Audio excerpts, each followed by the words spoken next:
नमस्कार साथियों, मैं प्रवीण यादव अपने YouTube चैनल ज्योग्राफी फंडामेंटल्स के माध्यम से आज हम अपने YouTube चैनल माध्यम से ज्योग्राफी के एक बहुत ही महत्वपूर्ण टॉपिक पे चर्चा करेंगे या उसका अध्ययन करेंगे और वो टॉपिक है फिजिकल ज्योग्राफी, भौतिक भूगोल।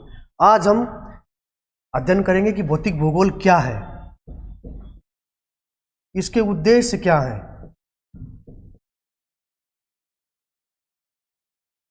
और इसका उद्भव एवं भौतिक भूगोल का विकास।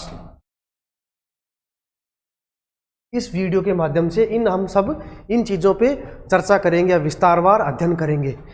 इस टॉपिक को मैं भूगोल की नींव मानता हूं। भूगोल की नींव इसलिए मानता हूं कि जब भी फिजिकल ज्योग्राफी वर्ड हम यूज करते हैं या हमारे दृष्टिपटल पे मैं कहूं कि फिजिकल ज्योग्राफी भौतिक भूगोल आता है, तो हमारे मस्तिष्क पे एक ऐसा आवरण बनता है कि फिजिकल ज्योग्राफी से हम सोचते हैं कि जो हमारा ग्लोब है या हम कहें कि हमारा बहिर्मंडल है, उस पर उपस्थित भौतिक वस्तुएं या जैविक वस्तुएं। लेकिन मेरा मानना है या भूगोलवेताओं का मानना है कि भौतिक भूगोल इन सब चीज़ों से इतर है या इन सब चीज़ों से बहुत ही व्यापक है। भौतिक भूगोल को हम केवल मात्र भौतिक विषय वस्तु का या वायुमंडल का अध्ययन नहीं मान करके एक बहुत ही व्यापक विषय मानते हैं। इसके पीछे हमारा लॉजिक या कारण जो फैक्ट भूगोलवेता ने वो दिया है, भौतिक भूगोल का उन्होंने विषयवार या क्रम वाइज डिवाइडेशन किया है, वो जो निम्न प्रकार से है। ये देखेंगे हम भौतिक भूगोल को किन चीज़ों में किन चीज़ों का या कहूँ कि किन किन परिस्थितियों का अध्ययन करता है। उसमें सबसे पहले भौतिक भूगोल अध्ययन करता है स्थल मंडल का। सबसे पहले किसका? स्थल मंडल का। इस चीज से भौतिक भूगोल की व्यापकता आप समझो। भौतिक भूगोल किसका अध्ययन करता है? स्थल मंडल का। भौतिक भूगोल किसका अध्ययन करता है? वायुमंडल का। भौतिक भूगोल किसका अध्ययन करता है? जल मंडल का। भौतिक भूगोल किसका अध्ययन करता है? हिम मंडल का। और भौतिक भूगोल अध्ययन करता है जैव मंडल का। ये सब चीजें आप इस हेडिंग से समझेंगे। ये आप देखिए, स्थल मंडल का भौतिक भूगोल व्यापक हुआ, उसके बाद वायुमंडल का भौतिक भूगोल और अधिक व्यापक हुआ, जल मंडल का भौतिक भूगोल की व्यापकता और हुई, हिम मंडल का भी अध्ययन भौतिक भूगोल करेंगे और सबसे व्यापक जैव मंडल का। जैव मंडल के अध्ययन से हम भौतिक भूगोल को इससे मानव भूगोल से जोड़ के अध्ययन करेंगे कि भौतिक भूगोल मानव को किस तरह प्रभावित करता है। इसका एक बहुत अच्छा उदाहरण मैं हमेशा मेरे मस्तिष्क में रहता है, वो है कि भौतिक भूगोल और मानव का अंतर संबंध है। सबसे अच्छा उदाहरण जो हम ले रहे हैं कि वर्चुअल रियलिटी में ये लाइट का उदाहरण है। फिजिकल रिएक्शन होता है, उससे कोयले का निर्माण होता है। कोयले का निर्माण होता है, उससे क्या है? लाइट बनती है और लाइट से मानव जीवन जुड़ा हुआ है वर्तमान युग में। ये इसका सबसे मोस्ट इंपॉर्टेंट एग्जाम्पल जो है ये मैं मानता हूं। अब आगे हम बढ़ेंगे और दूसरा हम समझने की कोशिश करेंगे। अगर सोचें कि भौतिक भूगोल के मूल में क्या है, भौतिक भूगोल का मूल उद्देश्य क्या है, तो भौतिक भूगोल का मूल उद्देश्य मानव जीवन का दर्शन है या मानव जीवन, इसका केंद्र बिंदु मानव जीवन है। क्या कहेंगे? भौतिक भूगोल का केंद्र क्या मानेंगे हम? भौतिक भूगोल का केंद्र क्या है? मानव जीवन। भौतिक भूगोल का मानव जीवन। मानव जीवन इसलिए है, भौतिक भूगोल अधिक व्यापक इसलिए हुआ, ये हम चीजें आगे समझेंगे कि किस तरह से मानव जीवन में भौतिक भूगोल की व्यापकता है या इसकी समग्रता है। निम्न उदाहरणों से, एग्जाम्पलों से हम समझने की कोशिश करेंगे। ये है भौतिक भूगोल के अध्ययन में व्यापक परिवर्तन के कारण। भौतिक भूगोल में जो व्यापक परिवर्तन हुए उसका कारण क्या है कि भौतिक भूगोल की जो व्यापकता आई उसके दोनों कारण हैं, नकारात्मक और सकारात्मक। वो निम्न एग्जाम्पल के माध्यम से भौतिक भूगोल को मानव कल्याण के लिए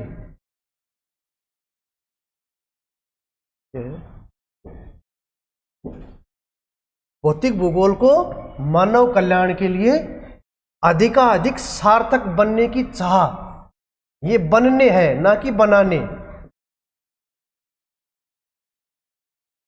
ये क्या है? बनने इसलिए भूगोलवेताओं ने यूज किया कि भौतिक भूगोल की खुद की इच्छा थी, या हम कहें कि भौतिक भूगोल की इच्छा शक्ति थी कि वो मानव जीवन को सार्थक बनाए।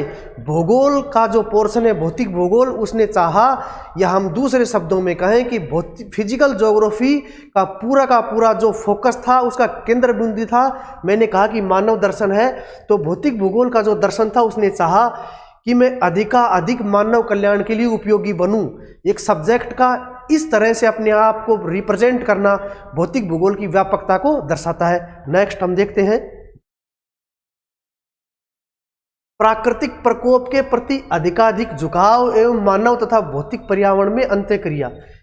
ये प्राकृतिक प्रकोप शब्द का यूज मैंने वर्तमान परिस्थिति को ध्यान में रखते हुए कहा है फिजिकल ज्योग्राफी के संदर्भ में। इसका इसलिए लिया है कि जो एट प्रेजेंट टाइम चल रहा है पूरे वर्ल्ड में, जो अब टाइम चल रहा है, कोविड काल चल रहा है, या हम कहें कि कोरोना काल चल रहा है, इसमें मैं फिजिकल ज्योग्राफी को बहुत ही महत्वपूर्ण मानता हूं। इसको हम नेचर से देख के लगेंगे कि भूगोल में आगे हम पढ़ेंगे, हिट बजट आता है तो नेचर का क्या है, नेचर फिजिकल ज्योग्राफी का पोर्शन है, और प्रकृति का नियम है कि प्रकृति जितना लेती है उसको क्या है, वापस भी वो अपने आप ही संश्लेषण की क्रिया कहें या अब संश्लेषित करती है। इन चीज़ों का प्राकृतिक प्रकोप टर्म्स को यूज किया है। प्राकृतिक प्रकोप के प्रति अधिकाधिक झुकाव एवं मानव कल्याण एवं भौतिक पर्यावरण में अंतःक्रिया। जो कोविड का पूरा सिस्टम है, फॉर एग्जाम्पल मैंने बताया, वो पूरा भौतिक रिएक्शन ही है। फिजिकल जो डिटरमाइन है उसके बहुत ज़्यादा है। कोविड में क्या होता है, फिजिकल रिलेशन से, या हम कहें कि एक दूसरे के शारीरिक क्रियाओं के माध्यम से वायुमंडल में इसका विस्तार हुआ है, इसका बहुत ही व्यापक प्रभाव पहुंचा है।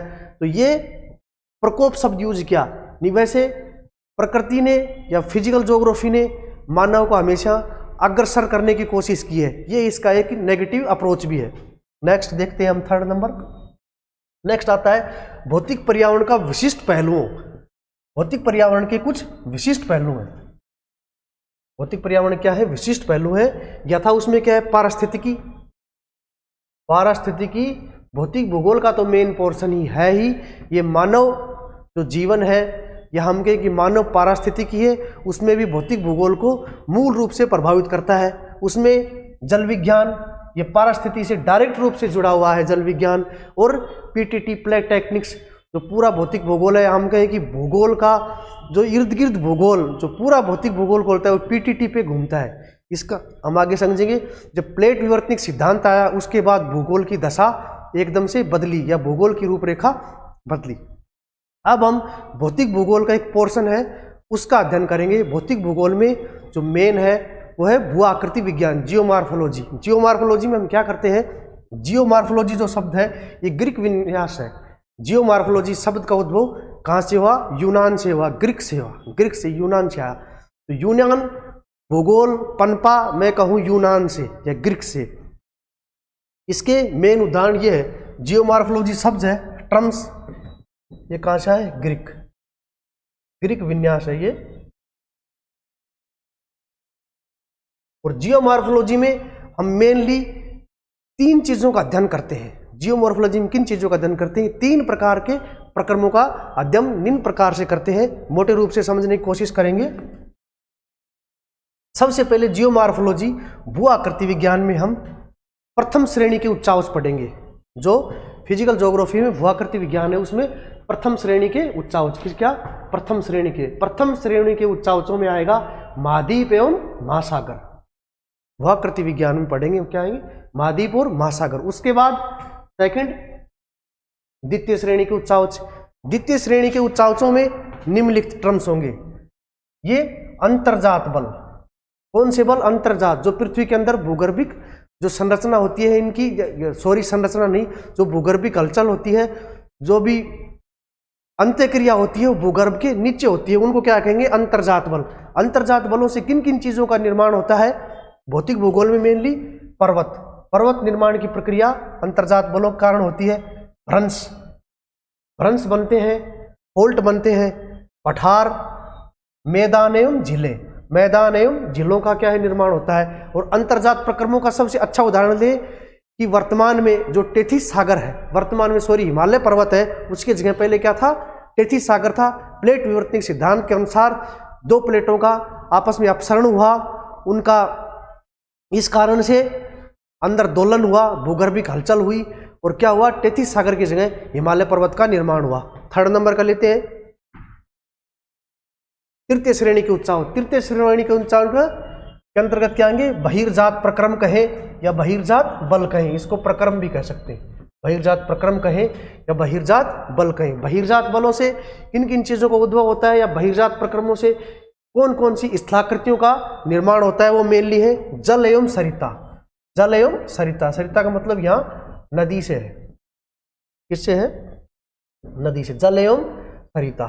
सागरीय जल, यह भी बहिर्जात प्रक्रम है, बहिर्जात बल। भूमिगत जल, भूमिगत जल का जो सोर्स है वो भी बहिर्जात प्रक्रम होते हैं। पवन, पवन भी बहिर्जात प्रक्रम, पवन से लोयस या अपने राजस्थान के परिप्रेक्ष्य में लें तो बरखान, पवन से अपर्दन होता है, अपर्दन से बहिर्जात प्रक्रम प्रभावित होते हैं। हिमनद, हिमनद से जो निर्मित होते वो स्थलाकृति आ जाएंगी पूरी, और परिहिमानी। अब हम इसकी पृष्ठभूमि को समझने की कोशिश करेंगे, भौतिक भूगोल को, इसका मेनली देखेंगे, उदाहरण के रूप में हम लेंगे तो भौतिक भूगोल है, इसका विकास जो भौतिक भूगोल का क्रम वाइज चला। भौतिक भूगोल का सबसे पहले किसी के दृष्टिपटल में विचार आया तो हम कहें कि विभिन्न इतिहासकारों, जैसे कि विभिन्न इतिहासकारों, हेरोडोट्स,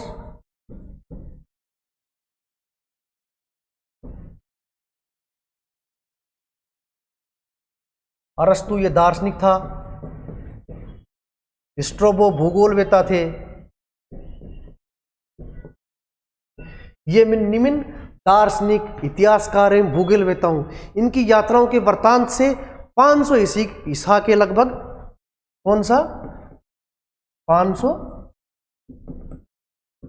ईसा पूर्व भौतिक भूगोल ब्रह्मांड में दिखाई दिया।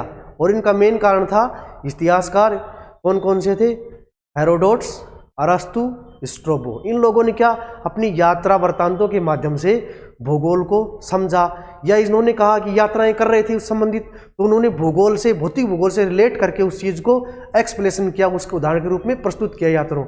उसके बाद प्रथम शताब्दी से लेकर के 14वीं शताब्दी तक भौतिक भूगोल का कहें या हम संपूर्ण भूगोल के कहें अंधयुग कहलाता है। बहुत अच्छा क्वेश्चन बनता है, प्रथम शताब्दी से लेकर के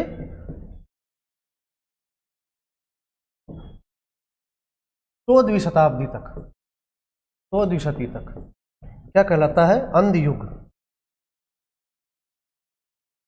भूगोल का अंधयुग कहलाता है।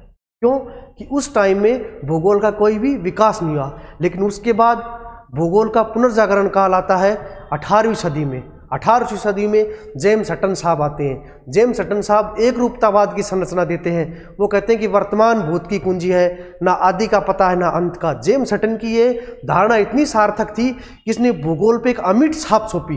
लोगों ने उसको अपनी जीवन की अमूल्य निधि माना, जो हटन साहब की थी। तो हटन साहब के बाद 18वीं शताब्दी में फिर विभिन्न विद्वान आए, जिनमें मेनली थे